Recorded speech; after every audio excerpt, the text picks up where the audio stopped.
5 নম্বরের ক্লাসটা খুব বেশি গুরুত্বপূর্ণ। 10 মার্কসের জন্য আমি আরও একটা ম্যাথ বুঝাবো। ধৈর্য ধরে প্রথম থেকে শেষ পর্যন্ত ক্লাসটা দেখো।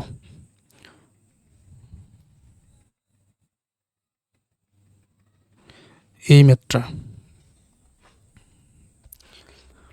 given below are the marks obtained by 50 students in a certain examination।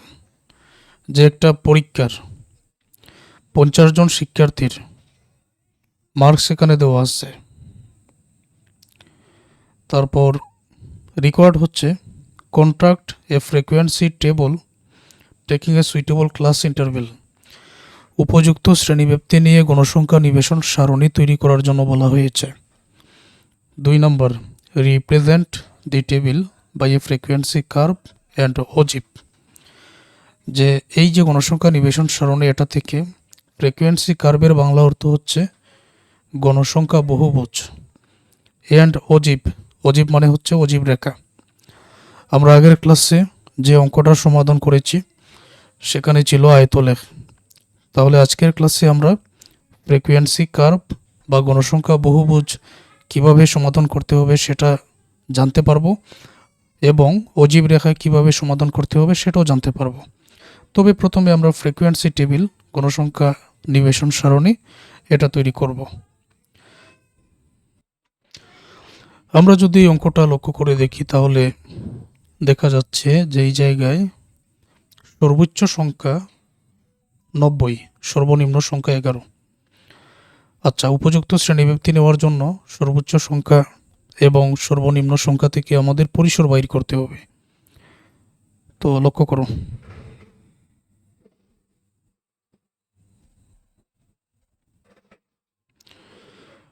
আচ্ছা প্রতিটা ক্লাস কিন্তু একেবারে ফুল স্ক্রিন করে দেখতে হবে।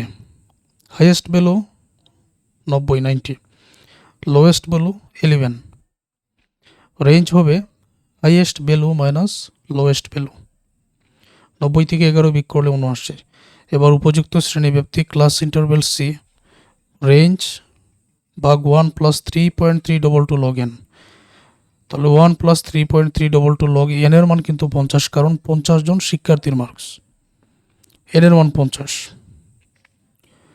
আচ্ছা, তাহলে 79, আর নিচে লগ 50 এর মান আলাদা করে 1.6990 ক্যালকুলেটরের মাধ্যমে পেয়ে যাবেন। তারপর 1 এবং 3.322 ঠিক থাকবে, আর তার সাথে লগ 50 কিন্তু গুণ হয়ে আছে। অবশেষে 79 আর নিচে গুণ করার পর তার সাথে 1 যোগ করলে এই মানটা পেয়ে যাবে। উপরের 79কে নিচেরটা দ্বারা ভাগ করলে 11.89। 11.89 এটা কিন্তু 10 আর 15-র মধ্যে যদি আমরা কম্পেয়ার করি সেই ক্ষেত্রে 10-এর কাছাকাছি। তাহলে সুইটেবল ক্লাস ইন্টারভেল সির মান 10 হয়ে যাবে। সর্বনিম্ন যেহেতু 11, এখন একটা কাজ করি, যেহেতু এই জায়গায় সর্বনিম্ন হচ্ছে 11, শ্রেণীব্যাপ্তি 10 করে হবে, তাহলে লিখে নাও 10 থেকে 20, 20 থেকে 30, 30 থেকে 40, 40 থেকে 50, এরকম 90 থেকে 100 পর্যন্ত। সর্বোচ্চ যেহেতু 90, এই জায়গায় সর্বোচ্চ 90। 80 থেকে 90 আসছে, আবার এখানে 90 থেকে 100 পর্যন্ত আমাদের যেতে হবে, কারণ 90 যেটা এটা এই ঘরে না লিখে পরের ঘরে লিখতে হবে। ওকে, এখন টেলিমার্কস বসানো, এটা তো তোমরা জানো, যেমন 87 আছে, 78 আছে। তাহলে 87 টেলি চিহ্নটা কোথায় বসবে? প্রথমে কি আছে? 87, এটা 80 থেকে 90-এর ঘরে, এখানে একটা টেলি চিহ্ন বসবে। এরকমভাবে তোমরা বসিয়ে দিবে। এটা তো আর দেখাতে হচ্ছে না, একেবারে 87 থেকে 90 পর্যন্ত টেলি চিহ্নগুলো এক এক করে তোমরা এই জায়গায় বসিয়ে দিবে। এটা সবাই তো পারো।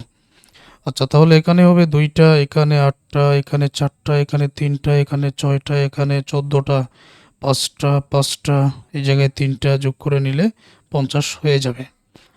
এবার আসো, যে প্রশ্ন করা হয়েছে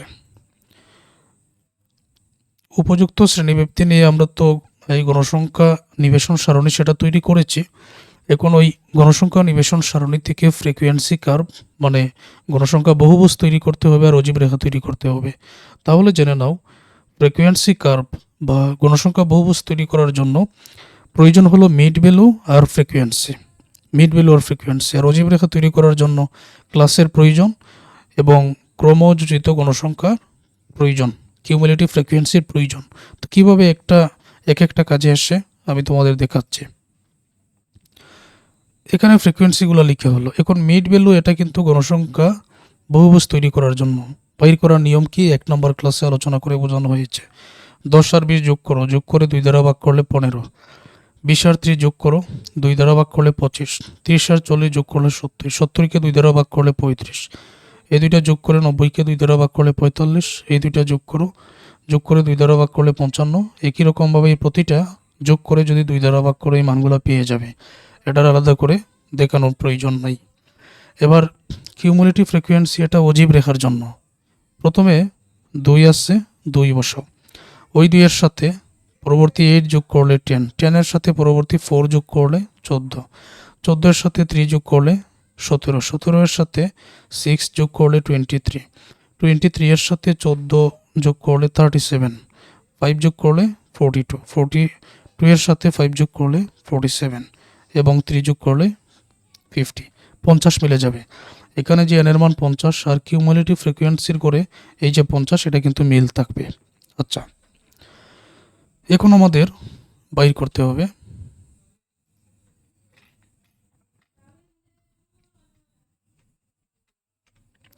আচ্ছা এটা দেখো, এটা হচ্ছে আমাদের টেবিল। ওই টেবিল থেকে তোমরা এখন স্ক্রিনের মধ্যে লক্ষ্য করবে আমি ফ্রিকোয়েন্সি কার্ভটা এখন তোমাদেরকে বুঝিয়ে দিচ্ছি। এখানে মিড ভ্যালু দেখো 15 থেকে শুরু, 15 থেকে 95 পর্যন্ত। ওকে, তারপর ফ্রিকোয়েন্সিগুলো যেরকম আছে এটা আমরা দেখে নিব। তো আমাদের গ্রাফ পেপারের মধ্যে ঠিক আগের মতোই তোমরা চিন্তা করবে যে প্রথমে এই যে রেখাটা এটা কিন্তু এরকম থাকবে, এরকম আমরা কেটে দিব। তারপর দেখো 15 থেকে শুরু, 15, 25, 35, 45, 55, 65, 75, 85, 95 পর্যন্ত আমরা ওই এক অক্ষের মধ্যে এখানে মিড ভ্যালুটা লিখেছি, মিড ভ্যালু অফ ক্লাস। ওকে, তো যেহেতু সর্বোচ্চ সংখ্যা এই জায়গায় সর্বোচ্চ 14 পর্যন্ত আছে, তাহলে যদি আমরা প্রতি 5 ঘরকে যদি 2 করে ধরে নিই তাহলে সুন্দর দেখাবে। এই জন্য এই যে 5টা ঘর আছে এখানে 2, এখানে 4, 6, 8, 10, 12, 14 পর্যন্ত আমরা গেলাম। এর চেয়ে বেশি আমাদের প্রয়োজন নাই। ওকে, এখন আমাদের যেটা করতে হবে যে প্রথম যে ফ্রিকোয়েন্সি এই 15 এর ঘরে 2 আসছে, তাহলে আমরা এই যে এখানে 2, তো এই যে এটা হলো 2, তো এইখানে একটা ফুটা দিয়ে দিব। কোনো রেখা দেওয়ার প্রয়োজন নাই, জাস্ট একটা ফুটো আমরা দিয়ে দিব। আচ্ছা, 2 পরে কত আছে? 2 পরে আছে 8, 4। পরের রেখা হিসাব কিন্তু প্রথমে এই রেখার সাথে, তারপর এই রেখার সাথে, তারপর এটা, তারপর এটা, তারপর এটা, মানে এই যে শ্রেণীগুলো লেখা হয়েছে বা মিড ভ্যালু লেখা হয়েছে ওইটার সাথে। এখন আছে 8, তাহলে পরে হলো 25, 25-এর 8 হচ্ছে এই যে 8-এর সোজা এইখানে আমরা একটা বিন্দু দিয়ে দিব। পরে হচ্ছে 35-এর ঘর, 8 পরে কত ছিল? 8 পরে 4 ছিল। এখন 35-এর ঘর এই হলো 4, 4-এর এখানে একটা বিন্দু দিয়ে দাও। পরে আছে 3, 45-এর ঘর। এখন 4 এবং 2 এর মাঝামাঝি হিসাব করে আমরা অর্ধেকের এখানে বিন্দুটা দিয়ে দিব 3, 45-এর ঘরে। 3 শেষ, তারপরে আছে 6 এবং 14। 6 আছে এই যে 6, তো এখানে একটা দিয়ে দাও। তারপরের ঘরে 14 একেবারে উপরে চলে যাবে, মানে এই যে এই 65 যেটা 14, এই যে 14-এর সোজা এটা একেবারে উপরে, এখানে ফোটা চলে যাবে। 5, 5, 3, তো 65 শেষ। 75-এ এখানে 5 হবে 4 এবং 6-এর মাঝামাঝি, 5, 5, 2 এবং 4-এর মাঝামাঝি এখানে হবে 3। ঠিক আছে এটা।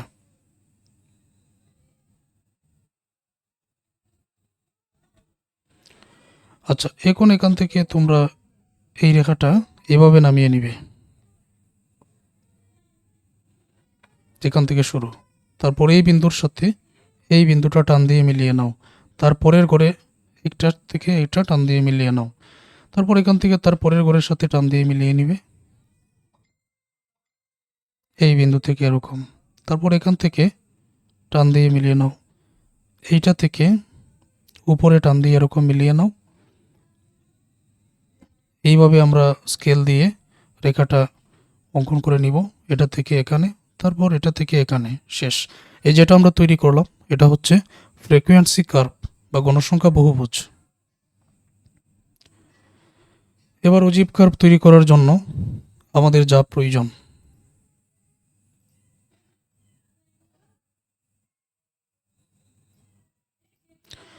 দশ থেকে শুরু হবে, 10, 20, 30, 40, 50 এরকম একেবারে 100 পর্যন্ত আসবে। এটা হলো শ্রেণী। আর অজীব রেখা তৈরি করা হয় কিউমুলেটিভ ফ্রিকোয়েন্সি থেকে, এটা আমি বুঝিয়ে দিচ্ছি। অজীব রেখার মধ্যে যেহেতু এটার সংখ্যার পরিমাণ বেশি, মানে তোমরা যদি অঙ্কটা লক্ষ্য করো তাহলে দেখবে একেবারে অজীব রেখায় 50 পর্যন্ত চলে গেছে। সেই ক্ষেত্রে আমাদের গড়ের মানটা একটু বাড়াতে হবে। যেমন প্রথমে যেটা এইরকম, তো প্রথমে এরকম থাকবে, তারপর 10, 20 এই শ্রেণীগুলো লিখা হলো একেবারে 100 পর্যন্ত। উপরে এখন এক গড়কে আমরা 2 ধরে নিব। প্রতি এক গড়কে যদি 2 ধরে নেই সেই ক্ষেত্রে আমাদের এটা হবে 10, এটা হবে 20, 30, 40, 50। এখন যদি আমি এক গড়কে 2 ধরে নিই তাহলে এত বড় গ্রাফ পেপার আমরা কোথায় পাবো? তো এটা মিলিয়ে চিন্তা করে লিখতে হবে। ওকে, এবার আসো 10 থেকে 20-এর ঘরে। এই 10 থেকে 20-এর ঘরে ঠিক 20-এর মাথায় বিন্দুটা হবে। 10 থেকে 20-এর ঘরে আছে 2, তো আমরা বিন্দুটা দিব এই যে এখানে 20-এর মাথায়, এখানে বিন্দুটা হবে 2। তারপর কত আছে? 2 পরে আছে 10, তারপর 14। 10 কোথায়? এই যে এখানে 10। 14 কোথায়? হিসাব করে নাও। যেমন এই 40-এর ঘর এখন লিখতে হবে, এটা হলো 10-এর ঘর, এইটা 10-এর ঘর না, এরকম 10, 12, 14 এইখানে বিন্দুটা হবে। ঠিক আছে, হিসাব করে নেবেন, কারণ এক ঘরকে 2 ধরা হয়েছে, তাহলে 5 করে 10 হবে 17। 17টা হিসাব করো। এই হলো 20, এটা হলো 20-এর ঘর, তাই না? এই হচ্ছে 20। এখন 17 কোথায় হবে? 50-এর ঘরে লিখতে হবে। এটা যদি 20 হয় তো এই হলো 18, তার এক গড় সমান যেহেতু 2, তো পরের ঘরে একটি গড় দেখে হয়ে যাবে 17। 20-এর সোজা চিন্তা করে আবার 50-এর ঘরে এখন বসাতে হবে, তো ফুটোটা কিন্তু এই জায়গায়। পরে 23, 23টা কোথায় হবে? এই যে এখানে 60-এর ঘরে বসাতে হবে, তো এই হচ্ছে এই যে গাঢ় রেখা যেটা, এই হলো 20, এই হলো 22, আর ঠিক পরের ঘরের মাঝামাঝি এটা হয়ে যাবে 23। পরে 37, 42 এই 70-এর ঘরে, এই হলো 30, এই হচ্ছে 30, 32, 34, 34, 37। পরে 47, 50। এখন 70-এর ঘর শেষ, এখন 80-এর ঘর। আমরা এই জায়গায় যেমন ধরো 40-এর ঘর, এই জায়গায় বর্তমানে আমাদের প্রয়োজন হলো 47 বা 47। এখন 47 আমরা হিসাব করি তার পরের ঘরে, এই হলো 40। 40 থেকে আমরা যদি সোজা যাই এরকমভাবে, আবার আমরা দেখে নেই বর্তমানে কত না, 42 বাকি, 42, 47, 50। এই হলো 42-এর ফুটো। এই জায়গায় আমরা 42, কারণ এই হলো 40, আরও 2 ঘর যদি আমরা এক ঘর কেটে নেই সেক্ষেত্রে 42 হয়ে যায়। 42 পরে আমাদের এখানে হলো 47।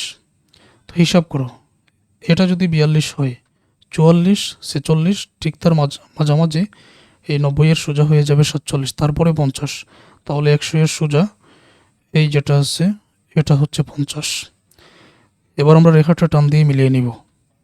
যেমন এখান থেকে শুরু হবে, তারপর এই জায়গায়, তারপর এখানে, এক এক করে অজীব রেখা এটা কিন্তু উপরের দিকে যেতে থাকে। তারপর এখানে এই রকমভাবে আমাদের এই ম্যাথটা সমাধান করতে হবে।